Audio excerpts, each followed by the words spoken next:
Thank you, Mr. Chairman. Mr. Secretary,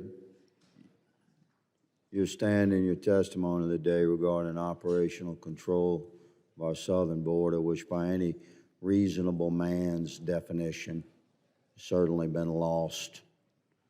You're standing on a word in the legislation that gave birth to the specific law saying all illegal crossings and no one's ever. We'll take a drip. America be okay with that? Which you and your execution of your inaugurated president's policy have given America is a flood. We've identified over 11 laws that you violated.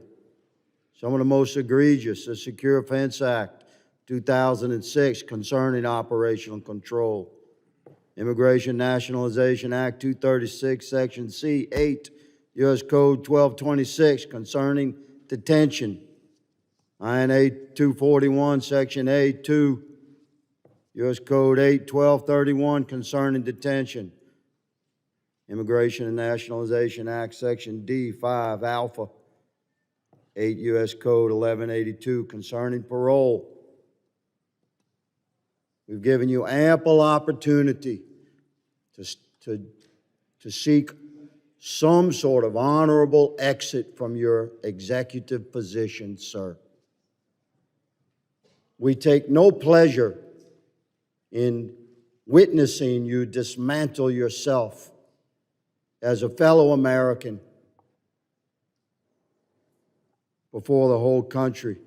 Your legacy: millions of illegals enter our country, millions under your watch, loss of operational control of our border, aligning DHS policy as an asset to Mexican cartel drug and human trafficking, the disintegration of our national sovereignty, destruction of countless thousands of Texas family lives, overwhelming crime waves sweeping across our country, over 1 million criminal runners you call gotaways flooding into America, many carrying backpacks loaded with deadly fentanyl and meth, or herding teenage girls into prostitution, sex slave networks across America. 225,000 Americans dead from Mexican cartel drug overdose since you took office 2 years ago. You and your inaugurated president, but mostly you, sir, because you have your whole mind about you. And you have a highly decorated background in border operations, so you're supposed to be the expert. You, sir, are the Secretary of Homeland Security who has failed in your sworn oath to protect our nation from invasion. You had an obligation to execute the president's policies or advise the president if his policies were bringing injury to America. Ultimately, your oath requires you to secure our nation's sovereign border with Mexico and do anything necessary to stop the Mexican cartels from trafficking endless wave upon human wave of illegals into America, along with miserable death, unspeakable grief, graveyards filled from sea to shining sea with the bodies of American sons and daughters dead from fentanyl. You've brought generational trauma upon our country. I believe history will witness your era of service as a transitional time in our country. Well, what was America like before Secretary Mayorkas, and what was America like after him? It's stunning that you could sit there and smugly grin as if you've not miserably failed your country. We could give you money to hire 1,000 new border agents. Nobody wants to work for you. They're coming forth. We can't keep up with the whistleblowers that are coming to testify against your command. We could give you money to deploy all sorts of new technology. I have evidence in my file that you've given command to not deploy technology that you currently have because it interfered with the cartel's business model. We're done with your lies to America. It's shameful what you brought upon our country. Mr. Chairman, I have no interest in asking the Secretary any questions. Mr. He Chairman. obfuscates and lies. Mr. Chairman. I yield. Mr. Chairman. The gentleman yields. I now recognize Mr. Bishop from North Carolina for his testimony, or for his questions. Secretary Mayorkas, I'm very glad that the gamesmanship about operational control is finally out in the open. You said just a moment ago that if Congressman Roy hadn't cut you off in that hearing, I was in that hearing in the Judiciary Committee as well. You are one of the most assiduous bureaucrats I have witnessed at evading and filibustering in response when members have 5 minutes to ask you questions instead of coming forward directly. Here's what you could have said to Congressman Roy. No, Congressman Roy, we do not have operational control, but no administration has achieved the standard of operational control set forth in law. That took about 2-3 seconds.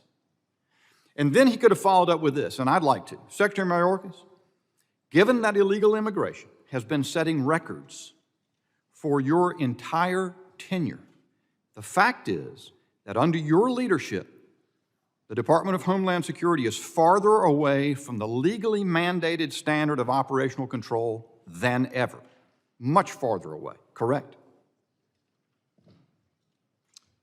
Congressman, our apprehension rates are consistent with the apprehension rates of prior administrations over the years. And the fact by the numbers, if the standard of operational control is no illegal immigration coming across our border, then you're farther away from that than ever. The fact of the matter is the migration that we are experiencing at our southern border is not exclusive to our southern border. It is gripping the entire hemisphere and the entire world. Your policies are causing it, Mr. Secretary. Congress set an objective in law.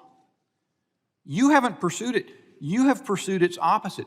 Who are you? You just said a moment ago that by a reasonable definition of operational control, you've achieved it. Who are you to displace the legal definition of operational control by this Congress in favor of pursuing one of your own invention? I'm not displacing the definition. Well, you just said a reasonable one is a different one, right? What do you mean by that? How is the one defined by Congress not reasonable? You understand what law means? You're a lawyer. You're an excellent lawyer. You know that not to be tenable. You're a member of the administration charged with the duty to execute the laws that Congress has passed. Isn't that right? Absolutely, and we are doing so. Not the operational control standard. You've abandoned it to adopt one that you say is reasonable. Correct?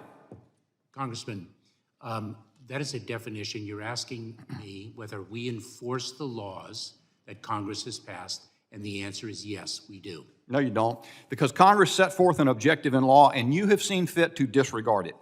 Let me ask you this. Chief Ortiz, when he testified before us in March, didn't just admit that we don't have operational control of the border, didn't just admit that the border, much of the border is not secure. There was this. I said, the cause is change in policy, is it not, sir? Will you be candid enough to be unequivocal and clear that that has driven the change? And here's his answer.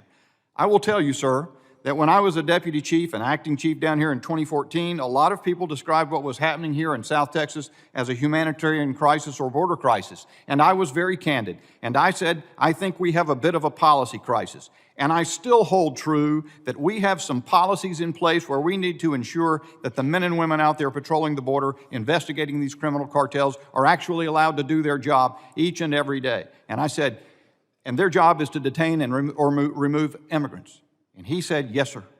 How about you, Mr. Secretary? Do you admit that your policies have led the country farther away from operational control of the border as defined by the Congress? Congressman, no, I do not.